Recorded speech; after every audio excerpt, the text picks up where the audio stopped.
Okay. आणि हायजीनसाठी तुम्ही specially काय काळजी घेतात? हायजीनसाठी म्हणजे सगळ्यात आधी तर टेस्ट तेव्हा चेंज होते जेव्हा खूप सारे रॉ मटेरियल किंवा काय आपण आधीच आणून ठेवलेले असतात.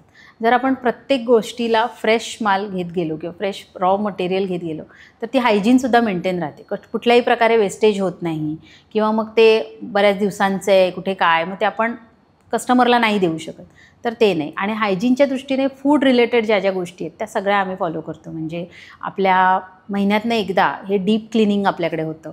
त्याच्यामुळे किचनसुद्धा बघाल तर असं लख्ख चकचकत असतं. हां, जेव्हा प्रोडक्शन होतं आहे म्हणजे आता गणपती किंवा दिवाळीला 1000 किलोचं हे बनवतं तर रोज तेवढं नाही होत. पण संध्याकाळच्या वेळेला कारखाना म्हटलं की खराब होतोच. पण संध्याकाळच्या वेळेला बघाल तर तो आपला पूर्ण क्लीन झालेला असतो. जसं आपण दिवसभराचं काम केल्यानंतर घर स्वच्छ ठेवतो तसं एक केलं जातं. सो महिन्यातनं एकदा डीप क्लिनिंग असतं. पेस्ट कंट्रोल रेग्युलर असते. सो पेस्ट कंट्रोल हा सगळ्यात महत्त्वाचा भाग आहे. आणि डीप क्लिनिंगमध्ये आपल्या सगळ्या प्रकारची भांडी किंवा काय तर ते सगळं क्लिनिंग केलं जातं. तर त्याच्याशिवाय दुसरं आपण काही हे नाही करू शकत. आणि रॉ मटेरियलही खूप आणून नाही ठेवत. ॲज पर ऑर्डर डिमांड किंवा ऑर्डरप्रमाणे मागवतो तेवढ्याच याच्यावर काम केलं जातं. थोडंफार आम्ही बफरमध्ये आणून ठेवतो की अचानक काही ऑर्डर आली तर ती पूर्ण करता आली पाहिजे.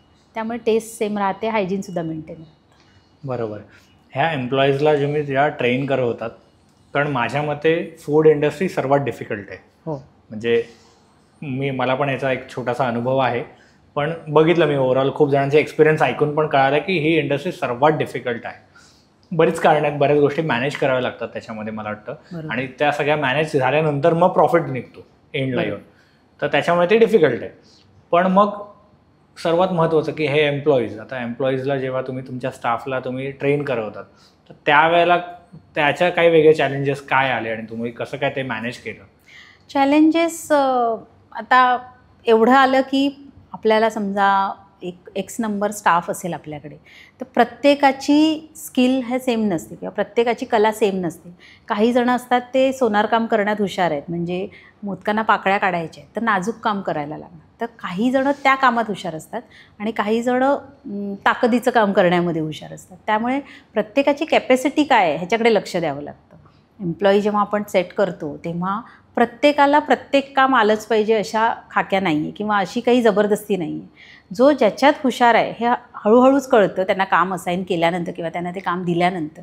हे काम केल्यानंतर ओके ह्यांना खूप छान जमतं आहे तर हे काम ह्यालाच द्यायचं किंवा दुसऱ्याला त्याच्यामध्ये हेल्पिंग हँड बनवायचं की तुम्ही हे करताय तर मग त्यांना आता उठता कामा नये.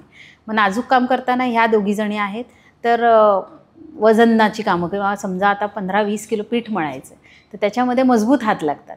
त्याच्यामध्ये कदाचित ह्यांना नाही जमणार. तर त्याच्यासाठी असं स्टेप वाईज काम असाईन करत गेलं की मग ते काम होऊ शकतं. काही जण आहे हे वस्तू मेंटेन करण्यामध्ये खूप चांगले आहे. कुठे काय ठेवलं आहे, कुठे काय कसं ठेवायचं आहे, किती गोष्टी भाजून ठेवायच्या आहेत किंवा काय, ह्या छोट्या छोट्या गोष्टी आहेत फूडमधल्या. पण त्याच्यामुळे नुकसान टाळता येतं आणि प्रत्येकाला आपल्या आवडीचं काम दिलं की तो माणूसही व्यवस्थित करतो. जबरदस्तीचं किंवा न जमणारं काम दिलं की माणूस टाळाटाळ करतो. त्यामुळे ते आम्ही स्ट्रिक्टली अवॉइड करतो. बरोबर. म्हणजे प्रत्येक स्टाफसाठी पण SOP आहेत की ह्याने हे काम करायचं. आणि जसं तुम्ही प्रमाण तर सांगितलं तसे पण SOP आहेत, पण ह्याचा पण SOP आहे. कळलं. ज्याला त्याला ते काम दिलं तरच होईल ते. बरोबर. सगळेच काही सगळ्या बाबतीत नाही. म्हणजे मी सगळ्या बाबतीत निष्णात नाही आहे किंवा एक्सपर्ट नाही आहे. बरोबर. सो मला जे काम मला जमते तेच मी चांगलं आणि मनापासून करू शकेल एवढं मात्र मला स्वतःवरनं जाणवलं, जे मी आपल्या एम्प्लॉईजना पण असाईन करते मग त्याप्रमाणे.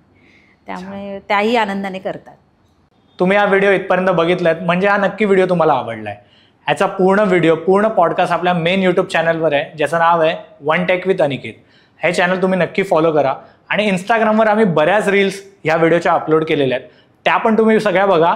आणि वन टेक विथ अनिकेत हे इंस्टाग्राम चॅनल पण फॉलो करा.